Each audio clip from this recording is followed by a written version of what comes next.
Mais do que um pronunciamento, eu peço a tolerância de Vossa Excelência, de certa forma, em relação ao tempo, porque eu quero trazer ao plenário dessa casa um trabalho, uma espécie de um relatório que executei nos últimos dias a respeito dos portos brasileiros.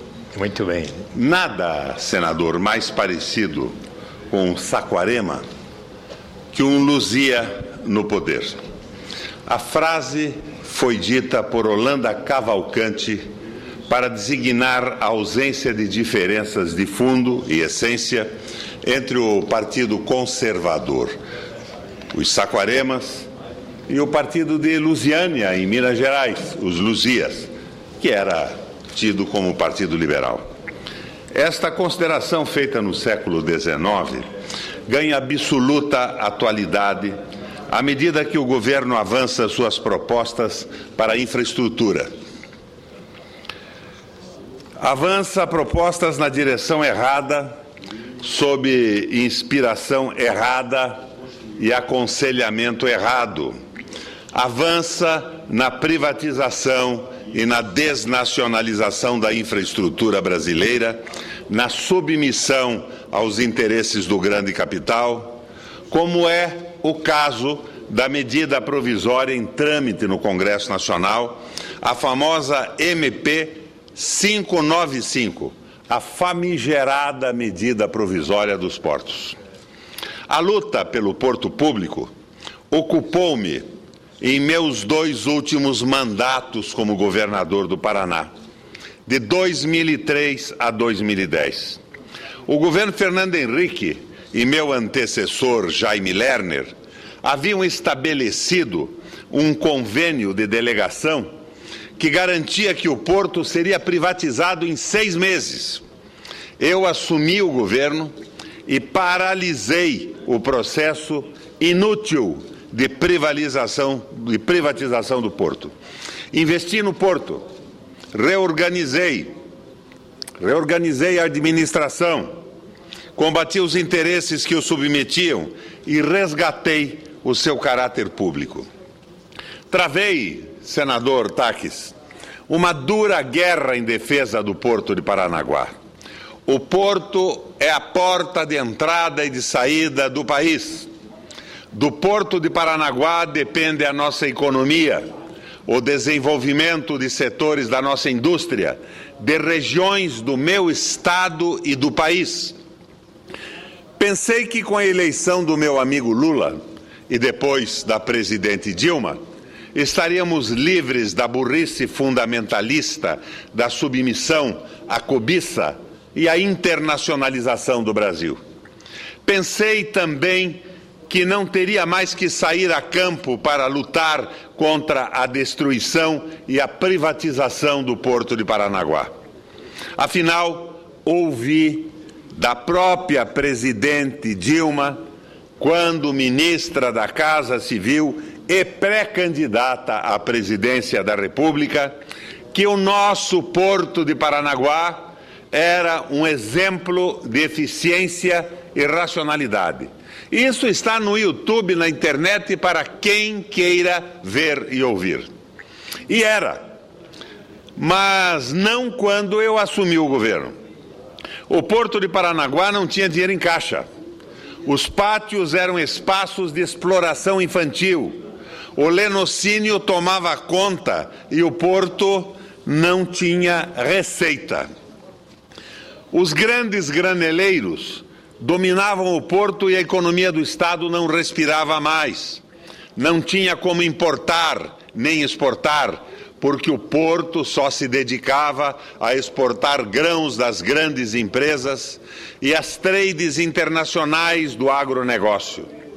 Mesmo os pequenos produtores tinham que vender para as grandes, porque não tinham lugar no porto para exportar.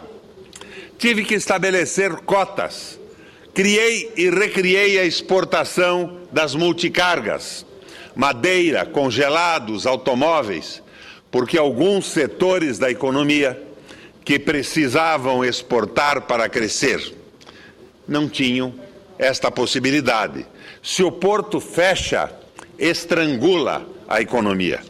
e fui atacado duramente pela grande mídia. Mas resisti e reorganizei o Porto de Paranaguá. Em 2003, recebemos o Porto com menos de 40 milhões de reais em um fundo informal para dragagens. E no término do meu segundo governo, em 2010, deixamos o caixa com um saldo de 450 milhões de reais, mesmo tendo realizado diversas obras de infraestrutura, a dragagem do canal de entrada do porto, a pavimentação em concreto das vias de acesso e a construção de novos terminais. E acabei com as filas de caminhões. Há 10 anos que a safra era colhida e imediatamente colocada em caminhões em direção ao porto, à espera de um negócio, e o caminhoneiro ficava na estrada privado de tudo. Eu acabei com isso. Exigi agendamento de carga. Só podia ir à estrada o caminhão que tivesse navio agendado. Acabou a fila. À medida que as nossas iniciativas iam melhorando o porto público, passei a ser atacado duramente pela Rede Globo. A Globo colocou Pedro Bial e a Miriam Leitão no ar para me atacar, por meio de imagens de arquivo e informações absolutamente mentirosas. Imagens de arquivo de filas de caminhões que não existiam mais há muitos anos. Era a mídia já então na cruzada pela desmoralização do porto público para justificar a privatização e a desnacionalização. A mesma Globo que agora elogia ministros do governo por sua racionalidade e visão de futuro quando defendem um novo marco regulatório que resultará na inviabilização dos portos públicos e na desnacionalização absoluta de nossa logística. Meu Deus, senador Armando. Pois bem, sejamos claros, bem claros. Esta medida provisória é uma jabuticaba com recheio de nitroglicerina. O modelo proposto destoa do padrão mundial. O comércio marítimo, do qual o sistema portuário é parte, tem experiência de mais de 5.000 anos. Em razão deste milenar percurso de amadurecimento, os portos mais importantes do mundo, nos países mais importantes do mundo, são públicos. O padrão vigente no mundo é o de portos públicos, operados pelo setor privado, exatamente como é o modelo brasileiro atual. O modelo que o Brasil adotou pela Lei número 8.630 de 93 é o modelo Land for Port, ou porto proprietário da terra, em que o governo, por meio da autoridade portuária, administra a infraestrutura, responsabilizando-se pela gestão portuária, berços de atracação e desatracação de navios, piers, dragagem do canal de acesso ao porto e mais. Nos Estados Unidos da América do Norte, a responsabilidade pela dragagem é do exército norte-americano. A iniciativa privada cabem investimentos na superestrutura portuária, armazéns, prédios, guindastes, etc. É o porto público com a operação privada. Se a operação privada, não há que se desapropriar o porto público, mas simplesmente trocar o operador. E o modelo predominante no mundo, Holanda, Bélgica, Alemanha, Espanha e Estados Unidos, para citar apenas alguns países, só há 2 países de portos totalmente privatizados.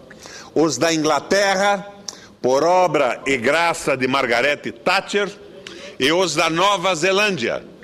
E nenhum dos 2 figuram em quaisquer estatísticas de eficiência no trabalho portuário do mundo. O Banco Mundial critica o modelo inglês pela dificuldade de se pensar e executar o planejamento estratégico do setor portuário e a intermodalidade no país. O mundo sabe que os portos constituem ativos estratégicos que requerem planejamento de médio e longo prazo para funcionar com eficiência, para que toda a sociedade possa se beneficiar dos seus resultados. Por que, então, os sábios funcionários do governo do Paraná resolvem parir esta jabuticaba recheada com nitroglicerina? Tenho ouvido com atenção os argumentos para justificar a medida provisória e a mudança do modelo. E quanto mais ouço, mais me convenço da sua completa e absoluta improcedência. Permita, senador Roberto Requião, dada a relevância do seu pronunciamento, acho que com a anuência de nossos senadores aqui presentes, concedemos mais tempo a Vossa Excelência, mas gostaria de assinalar que estão presentes na tribuna, nas galerias do Senado, os alunos e alunas da Oficina Nacional de Formação Política da Juventude Indígena, com diversas etnias de todo o país. Sejam bem-vindas. Aqui está o senador Roberto Requião. Anauê.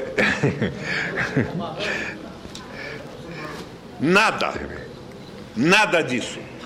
Ocorrerá o contrário. Primeiramente, esclareçamos.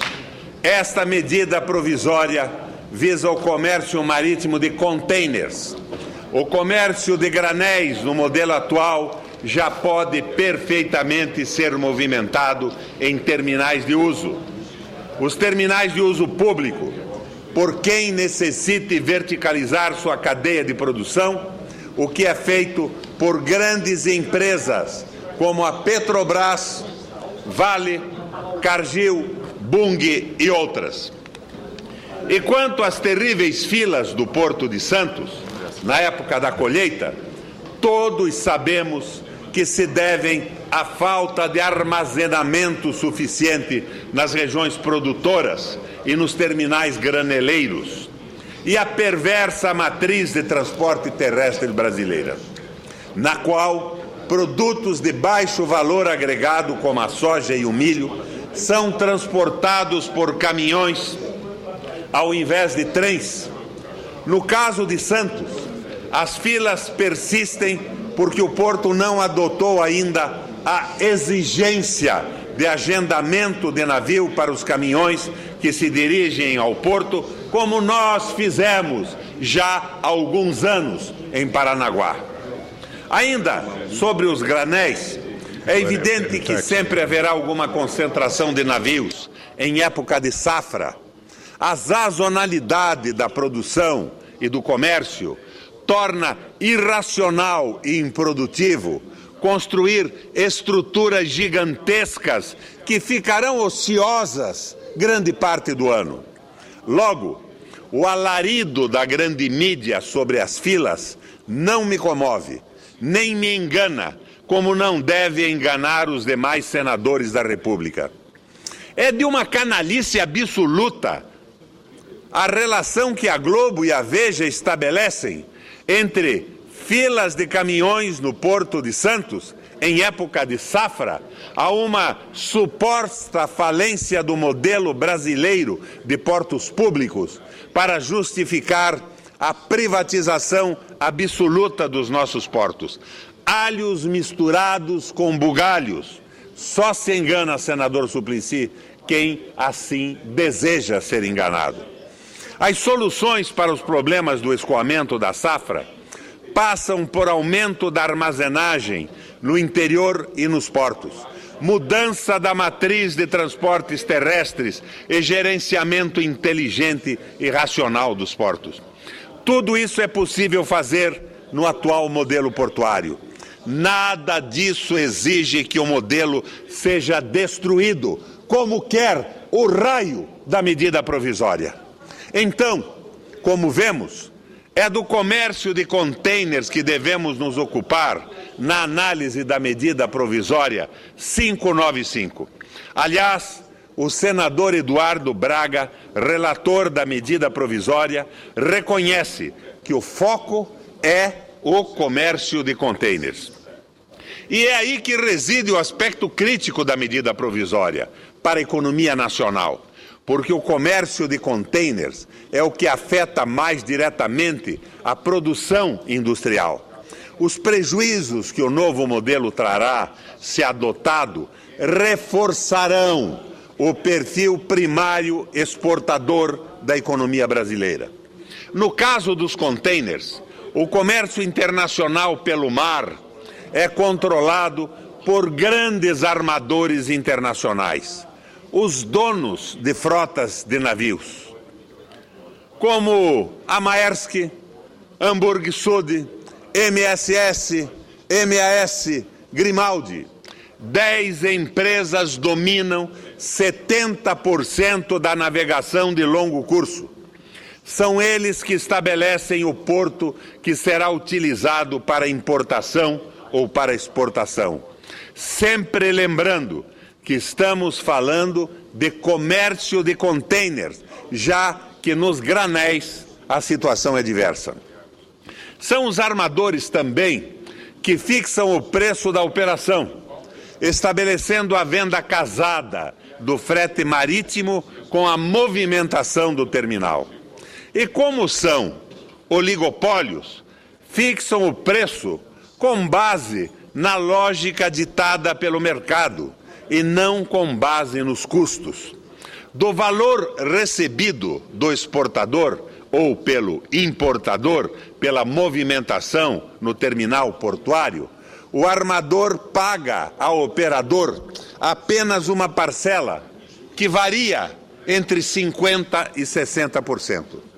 Logo, é conversa mole neoliberal a afirmação de que uma eventual redução do custo da operação nos terminais implique automaticamente em redução do chamado custo Brasil, uma vez que a lógica econômica é de que o armador, por sua posição dominante, se aproprie deste ganho de produtividade e não o exportador e importador. Ou seja, a medida provisória não reduzirá os custos de movimentação portuária para os exportadores e importadores brasileiros. Apenas aumentará o lucro dos armadores que estão no topo da cadeia alimentar, da logística do transporte marítimo mundial. Aliás, se observarmos a internet hoje, vamos verificar que os armadores já subiram o custo, pois pretendem se associar a construtoras e oferecer um preço baixíssimo na licitação da operação portuária, preço compensado pelo aumento do transporte dos armadores. Ou seja, a medida provisória não reduzirá os custos de movimentação portuária para os exportadores e importadores brasileiros. Apenas aumentará o lucro dos armadores que estão no topo da cadeia alimentar da logística do transporte marítimo. Com isso, cai por terra o principal argumento que sustenta a medida provisória. A lógica da medida provisória é a de que um proprietário de carga, um exportador, terá à sua disposição dezenas ou centenas de operadores portuários competindo ferozmente por sua carga, o que faria com que o preço pela operação fosse reduzido por essa competição de vida ou de morte. Escolhido pelo exportador um operador portuário, o exportador ou operador escolheria então um armador, o qual encaminharia um navio ao porto escolhido pelo exportador. Raciocínio primário, tolo, equivocado, grande equívoco. Na realidade, a escala é o determinante. Os navios atracam em portos em que seja maior a quantidade de carga a ser movimentada, não a preferência do importador ou do exportador. Porque com isso os armadores otimizam seus ativos, navio, tempo, combustível e pessoal. Posso dar um exemplo paranaense. No Paraná, em Curitiba, temos uma montadora de automóveis, a Volvo. Quem conheça minimamente a geografia, imaginaria que o porto utilizado pela Volvo para as operações de comércio entre a matriz sueca e a unidade paranaense seja o porto de Paranaguá, distante 100 quilômetros da fábrica brasileira. Mas não, a Volvo utiliza o porto do Rio de Janeiro, porque escala. O volume de comércio com a fábrica paranaense não justifica que o navio se desloque até Paranaguá. Os sábios formatadores dessa incrível medida provisória. Como governador, recebi os reclamos da Volvo e fui verificar porque ela não recebia os seus insumos em Paranaguá. O armador dizia: existe fila no porto de Paranaguá. Convoquei a direção do porto e verificamos que não havia empecilho algum, fila alguma. Apenas a Volvo tinha uma pequena carga e não convinha para o armador ir até Paranaguá quando podia descarregar tudo no Rio de Janeiro, e a Volvo que utilizasse caminhões para levar os seus insumos até a sua fábrica. Aproveito este exemplo da Volvo para apontar outro grave erro, premissa falsa. O discurso dos que formataram é de que o novo modelo provocará um choque de oferta de movimentação portuária e de transporte marítimo, em decorrência da competição decorrente da abertura de dezenas ou centenas de terminais em portos privados, e que isto levará a uma queda de preço na operação. Não é verdade. Esta afirmação pouco inteligente desconhece fundamentalmente que é a escala que faz com que os preços da operação portuária sejam ou não menores, e não a competição entre centenas de terminais. Se é a escala que faz a diferença, um número maior de terminais diminuiria a escala de cada um e, por via de consequência, elevaria o preço. Seria interessante se os sábios que formataram a medida provisória revelassem em que país, em que lugar do mundo se dá esta realidade, que a privatização dos portos teria o condão de magicamente criar no Brasil. Este lugar, se existir, não é no planeta Terra. Nesse nosso planeta, a realidade é outra. Os 100 maiores portos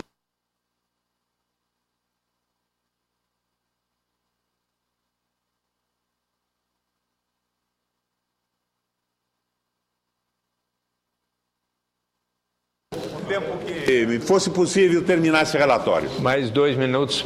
2 minutos não vai dar. Eu preciso constar porque, como já concedi 25 minutos... Por exemplo, eu sugiro que corte a palavra do líder do PT. Está aqui. Bom, este lugar, se existir, prossiga, senador, não é no planeta Terra. Nesse nosso planeta, a realidade é outra. Os 100 maiores portos do mundo, senador Pinheiro, têm de 1 a 3 operadores, pela razão óbvia de que é a escala o determinante para a redução dos custos de operação portuária, e não a cerebrina e inexistente competição entre centenas de operadores. Sim, pode alguém me perguntar: então os portos públicos brasileiros são perfeitos? Não. Os portos públicos, como tudo mais na infraestrutura brasileira, precisam ser melhorados. No caso dos containers, é preciso melhorar os acessos terrestres aos portos, reduzir a elevada burocracia, inclusive aumentando o horário de funcionamento dos órgãos anuentes, Receita, Vigilância Sanitária, e aumentando a coordenação entre eles. É preciso enfrentar o problema das tarifas portuárias elevadas que são cobradas pelos donos dos navios, pelos armadores ao importador-exportador, ampliar os berços de atracação e a dragagem para fazer face aos navios gigantes que começam a vir para o Brasil. Em 93, quando foi editada a Lei número 8.650, os navios que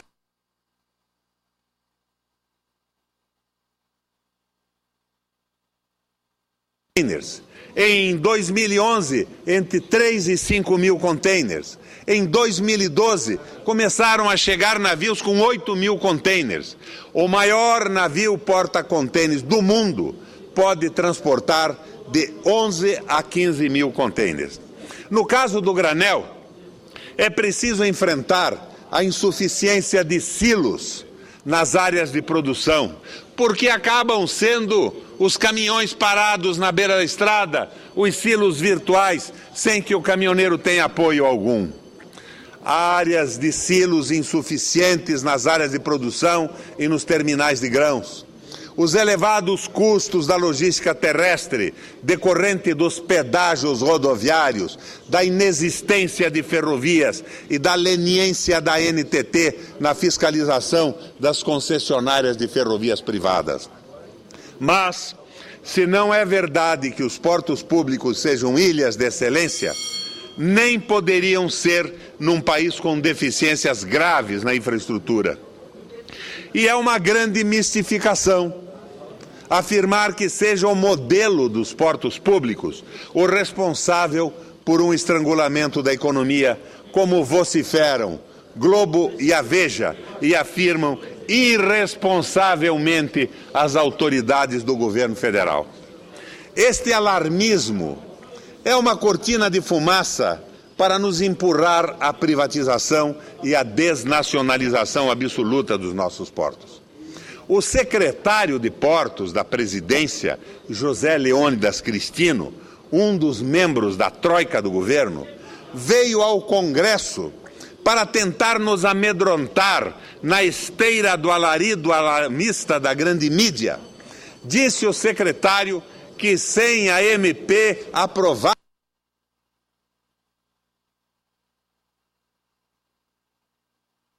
solução para o problema.